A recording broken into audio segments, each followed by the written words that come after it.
Aktual Talk kembali bersama Bung Boyamin Saiman, pendiri dari Masyarakat Anti Korupsi Indonesia. Bung Boyamin, ketika kita bicara tadi tentang ini pintu masuk, ya, sehingga tidak lagi memberantas korupsi dengan korupsi. Nah, itu penting, itu poin penting itu. Bung Boyamin melihat lembaga extraordinary yang namanya super body, Komisi Pemberantasan Korupsi itu gimana? Jadi kadang-kadang LSM selalu dicap bahwa membela KPK dengan membabi buta, gitu kan. Tapi sebenarnya kita juga tidak seperti itu. Pada beberapa case saya sudah memperadilankan KPK karena tidak mau menangani kasus cek pelawatnya, kasus Miranda Gultom dulu itu kan. Agus Condro yang sudah ngaku dan mencairkan. Iya. Itu kan tidak diproses-proses. Itu maki ya? 3 kali. Tidak hanya sekali gitu. Akhirnya diproses akhirnya. Diproses. Pokoknya saya bersumpah waktu itu 100 kali pun akan saya lakukan. Tiap 3 bulan sekali, tiap 2 bulan sekali sampai ini dinyatakan ada tersangkanya. Kalau tidak nanti mungkin gugatan ke-10 saya, gugatan perdata, KPK saya suruh membayar ganti rugi. Nah, jadi KPK ini juga perlu harus di posisi kritis ya. Iya. Karena kalau enggak bahaya juga korupsi, memberantas dengan korupsi. Kalau dalam konteks ini ada pembedaan sistematis dalam KPK dibandingkan polisi dan jaksa. Oke. Nah, kalau KPK ini dalam menangani kasus mana yang ada tuntas? Kasus apapun Mbak kalau kita lihat. Dari yang ditangani pertama kali, KPU misalnya, pertama kali dulu zaman Mulyana Wekusuma dan Profesor Nazarudin Samsudin. Nah, yang lain-lain nerima duit $30.000 semuanya nerima kan?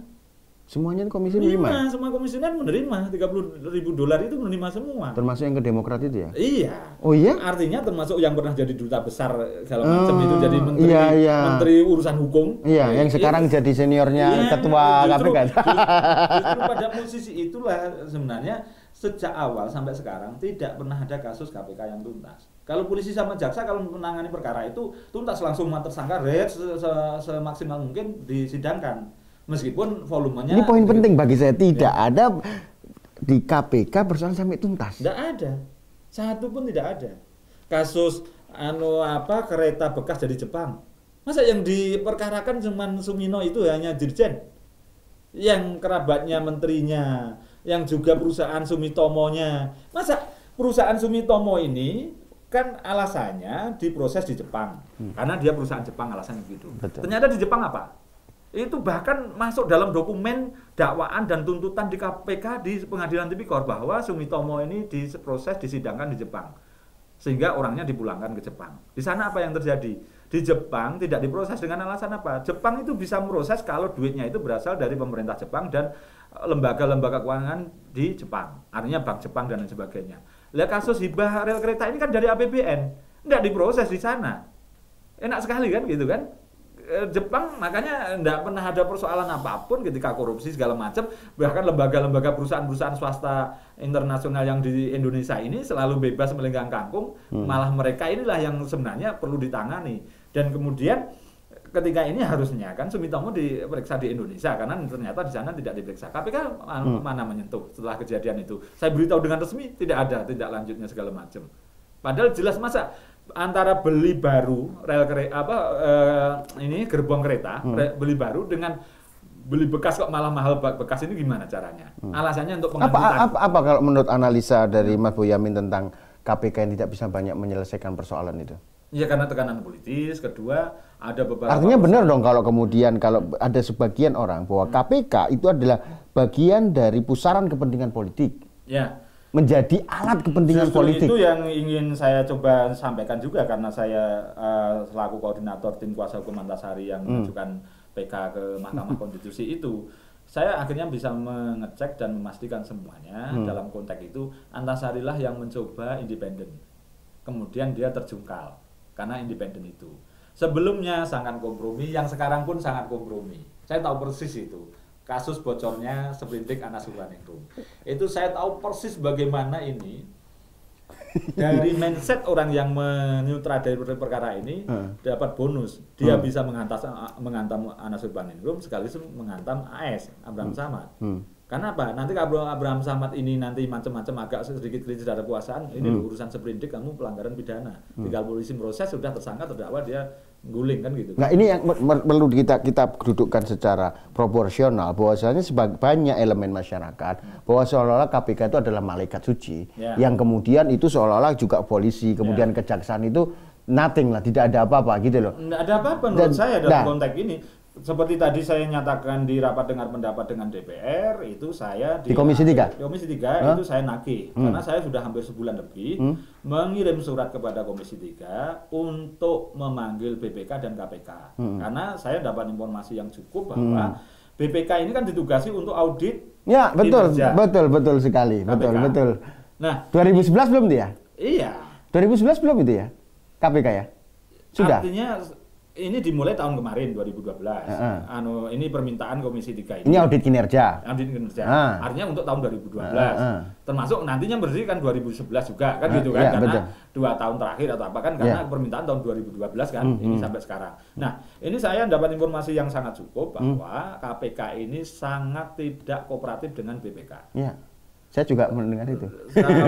Kaitannya dengan ini apa, mereka menutup akses informasi.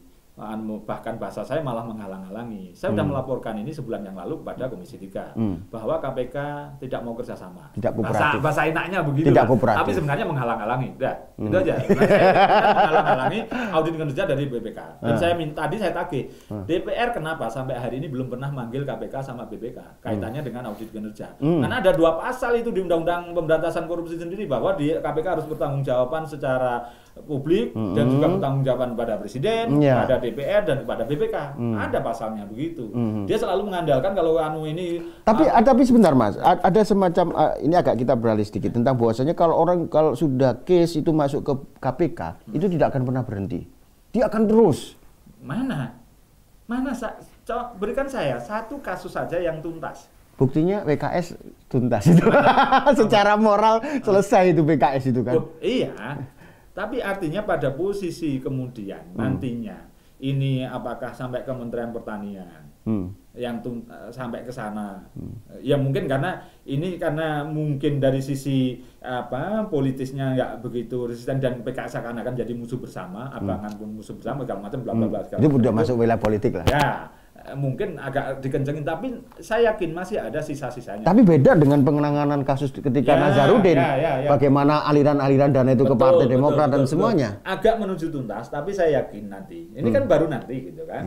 Bagaimana pada posisi kemudian bahwa permainan ini sebenarnya juga melibatkan partai-partai yang lain. Kan gitu kan? PKS selalu ngomong, Ahmad Fattonah itu bukan hanya. Iya, ini maklar semua partai. Nah, gitu loh. Dan buktinya belum pernah nyentuh ke partai yang lain kan. Apa yang dikerjakan Ahmad Fattonah belum pernah ditanya segala macam. Berarti kan selalu ada sisa pekerjaan rumah gitu loh. Dan itu disampaikan pada publik dan KPK sebenarnya tidak bisa membantah. Itulah pintu masuk sebenarnya BPK harus masuk ketika ada audit kinerja. Makanya mereka tidak mau karena tadi audit kinerjanya tidak pernah tuntas. Yang terjadi adalah bagaimana kemudian menjadi suguhan media aja. Seolah-olah tangkap OTT.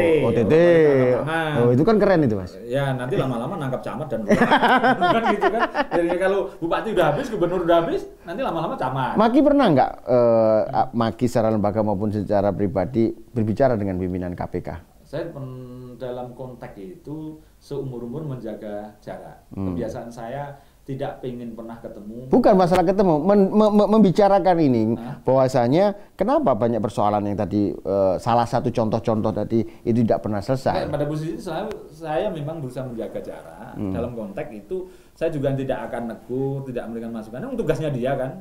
Saya melaporkan kepada DPR, gitu loh. Artinya polisi kemudian juga saya laporkan.